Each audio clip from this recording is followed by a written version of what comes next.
కుశలం అడిగి మా తోట చిలకమ్మ నీ కోసం ఎదురే చూసే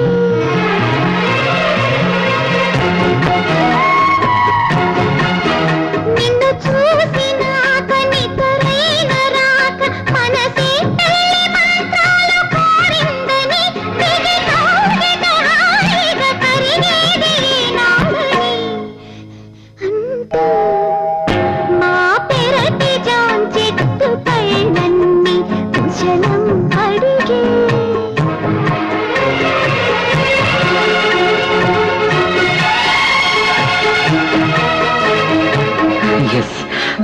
you are my dream girl. నా కలల రాణి నా కళ్ళ ముందుంది. అద్భుతం, అవును అద్భుతం. మన కలయిక అద్భుతం. ఈ కలయిక ఇలాగే ఉండాలి. ప్రామిస్.